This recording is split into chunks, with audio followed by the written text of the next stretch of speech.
الحمدللہ رب العالمین والصلاة والسلام علی سید الانبیاء والمرسلین اما بعد فاعوذ باللہ من الشیطان الرجیم بسم اللہ الرحمن الرحیم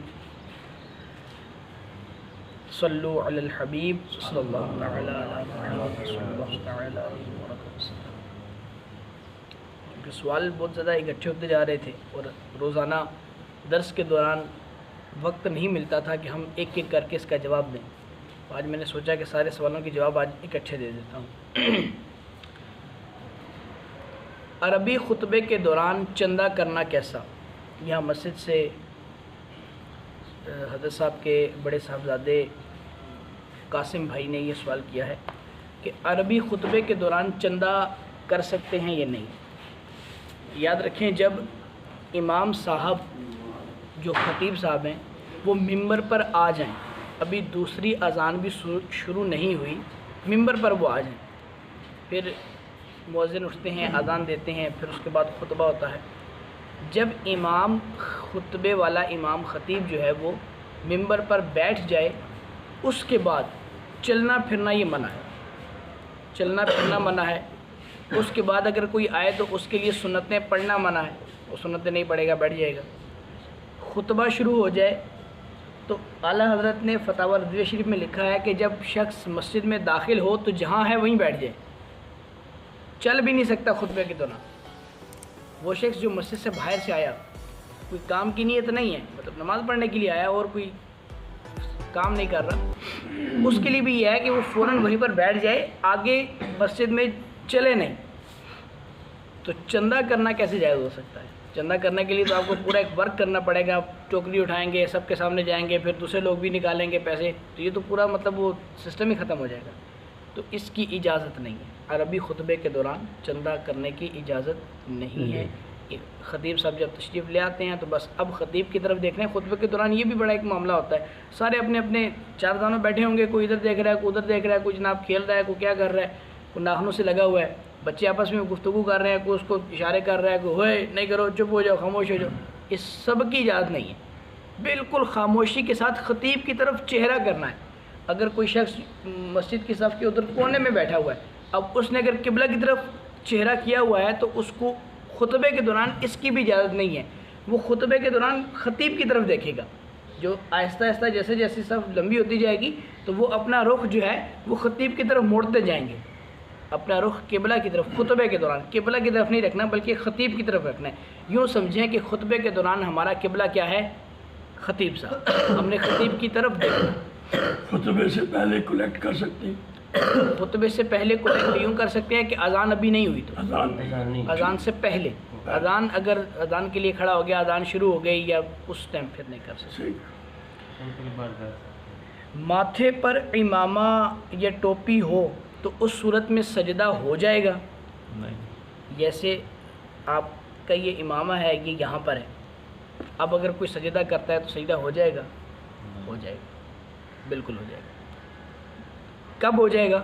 کہ جب آپ کو اس امامے کے ساتھ زمین کی سختی کا احساس ہو جائے۔ اصلاً کیا ہے؟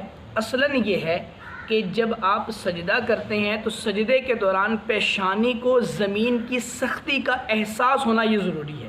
جیسے ہم صف میں نماز پڑھیں، اب صف کی ایک اپنی طے ہے، اگر ہم کہیں جی امامہ جو ہے وہ ماتھے کے اوپر ہے تو اب سجدہ نہیں ہوگا، تو امامہ ماتھے پر ہے تو سجدہ نہیں ہوگا، تو آپ یہ کہنا چاہ رہے ہیں، مثال مطلب جو بھی یہ مطلب پوچھتا ہے وہ یہ سمجھتا ہے کہ شاید پیشانی ننگی ہوگی تبھی سجدہ ہوگا، تو پھر تو صف کے دوران پیشانی ننگی کیسی ہوگی؟ آپ نے جائے بچھائی ہے، پیشانی ننگی کیسے ہوگی؟ ہماری مسجد کے اندر اور بہت سی مساجد کے اندر کارپیٹ ہوتی ہے، موٹی صف ہوتی ہے، اس کے نیچے جناب اتنا موٹا فوم ہوتا ہے، پھر اس کے نیچے ایک اور کپڑا ہوتا ہے، اس کے بعد جا کے کہیں زمین آتی ہے، زمین تو سالوں گزر جاتے ہیں۔ مسجد کا جو اصل مسجد جو اندر والا صحن ہوتا ہے، ہال ہوتا ہے، اس کا فرش دیکھے ہو تو ہمیں سالوں گزر جاتے ہیں، ہم نہیں دیکھتے تو کیا اس کے سجدے نہیں ہوتے؟ بالکل ہوتے ہیں سجدے۔ اصلاً کیا ہے؟ جیسے اندر بھی فوم ہے، موٹی کارپیٹ ہے، پھر اس کے نیچے فوم ہے، تو اب وہاں بھی سجدہ ہم کیسے کریں گے؟ وہاں بھی سجدہ ہم ایسے کریں گے کہ اس پیشانی کو تھوڑا سا دبائیں گے، تاکہ اتنا دبائیں کہ اب دبانے سے اور نہ دبے۔ ایسے ہی جیسے لوگ ٹرین میں جاتے ہیں، ٹرین کی سیٹوں کے اوپر کھڑے ہو کے نماز پڑھنا شروع کرتے ہیں، بیٹھ کے نماز پڑھنا شروع کرتے ہیں، اسی پہ سجدہ کر رہے ہیں، وہ ٹرین والا جو ہے وہ گدی وہ تو اتنی موٹی ہوتی ہے کہ آپ اس کو جتنا مرضی دبائیں وہ دبتی جائے گی، اس میں سختی والا احساس نہیں ہوتا۔ تو پیشانی کو زمین کی سختی کا احساس ہو، یہ سجدے کے لیے ضروری ہے۔ اگر احساس نہیں ہے تو سجدہ نہیں ہے۔ اگر احساس ہو گیا، اب جیسے بعضوں کی، جیسے میرا امامہ تو آگے سے کافی موٹا ہے، بعضوں کے امامے بڑے باریک سے ہوتے ہیں، پتلے ہوتے ہیں، اب ان کا امامہ اگر آگے آ بھی گیا تو کوئی حرج نہیں، کسی نے ایسے کوئی رومال سا لپیٹا ہوا ہے وہ آ بھی گیا کوئی حرج نہیں، کیونکہ مطلب یہ اتنا باریک ہوتا ہے کہ اس سے سختی کا، یا ٹوپی جیسے آگے آگی مثال، اب ٹوپی کی طرح تو ہوتی بہت باریک سی ہے، تو اس صورت میں سجدہ ادا ہو جائے گا۔ اس صورت میں نہیں ہوگا کہ اگر آپ کو زمین کی سختی کا احساس نہیں ہو رہا۔ دوسری صورت یہ ہے کہ اگر امامہ موٹا ہے تو پھر جب وہ پیشانی زمین پر لگتی ہے تو ناک نہیں لگتا، ناک کی ہڈی نہیں لگتی۔ یاد رکھیں، ناک کی یہ نوک لگانا سجدے میں ضروری نہیں ہے، ناک کی ہڈی لگانا، یہ والی جو ہڈی ہے، یہ جو پیشانی کی ہڈی اور یہ ناک کے ساتھ جو جڑی ہوئی ہے، یہ اس پوری ہڈی کا، پیشانی اور ناک والی پوری ہڈی کا لگنا یہ ضروری ہے۔ اگر یہ نہیں لگا تو پھر سجدہ نہیں ہوگا، یہ لگ گیا تو سجدہ ادا ہو جائے گا۔ کہتے ہیں جی غصے میں بچوں کو کہا جاتا ہے کہ دفع ہو جاؤ، مر جاؤ، رسوا ہو جاؤ، ذلیل ہو جاؤ، غرق ہو جاؤ۔ اس طرح کی باتیں کہنے سے کیا بچوں کو وہ بددعائیں لگ جاتی ہیں؟ تو یہ یاد رہے کہ ہم جو اس طرح کی دعائیں غصے میں بعض اوقات بچوں کو دے دیتے ہیں، یہ دعائیں جو ہیں اگر وہ قبولیت کا وقت ہے تو ضرور لگ جائے گی۔ یہ دعا تو نہیں، بد دعا ہے، جاؤ مر جاؤ۔ اب مرنا تو ظاہر ہے اس نے اپنے وقت پر ہے، وقت سے پہلے جو وقت رب نے مقرر کر دیا وہ اس کا وہی وقت ہے، اس سے پہلے نہیں مر سکتا۔ لیکن بعض اوقات ہم کہتے ہیں جاؤ تمہیں ایمان نصیب نہ ہو، معاذ اللہ، ہم کہہ دیتے ہیں جناب تم غرق ہو جاؤ، ذلیل ہو جاؤ، تمہیں جناب وہ کتے کھا جائیں۔ اس طرح کی دعائیں بعض اوقات آپ دیکھیں گے اپنے قرب و جوار میں کہ اس طرح کی بد دعائیں جب ہم کسی کو دیتے ہیں تو بعض اوقات وہ قبول ہوتی نظر بھی آتی ہیں۔ تو یہ پچھلے دنوں مجھے کسی نے واقعہ سنایا کہ کسی نے اس کو کہا جی تمہیں کتے کھائیں، تو وہ اس کا کہیں ایکسیڈنٹ ہوا اور اس کو واقعتاً کتوں نے نوچا بعد میں۔ تو اب یہ اس طرح کی بد دعائیں بعض اوقات، اس طرح کے اور بھی کئی واقعات ہیں، چونکہ وقت نہیں اتنا زیادہ میں سنا نہیں سکتا، تو اس طرح کے واقعات بعض اوقات سامنے آتے ہیں کہ یار اس نے فلاں ماں نے یا باپ نے یا مطلب بھائی نے یا کسی نے بھی ایک دوسرے کو یوں کہا کہ تمہارے ساتھ یہ ہو جائے اور اس کے ساتھ وہ ہو بھی گیا۔ تو بعض اوقات یاد رکھیں قبولیت کا وقت ہوتا ہے، اسی لیے شریعت مطہرہ نے انسان کو زبان بہت سوچ سمجھ کے استعمال کرنے کے لیے دی ہے کہ ہم ایسے ہی شترے بے مہار کی طرح جو منہ سے آئے وہ بک نہ دیں۔ سوچیں، پہلے سوچیں کہ آپ کیا بولنا چاہ رہے ہیں، کیا بول رہے ہیں۔ اگر آپ غلط بولیں گے تو اس غلط کا پھر وہ غلط نتیجہ بھی نکلے گا۔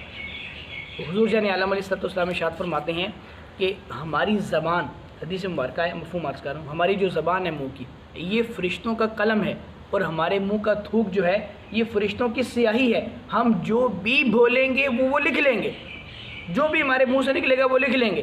اب ہم اگر غلط بات لکھوا رہے ہیں تو غلط لکھی جائے گی، جو صحیح لکھوا رہے ہیں وہ صحیح لکھی جائے گی۔ اس لیے کوشش کریں کہ کم بولیں اور اچھا بولیں۔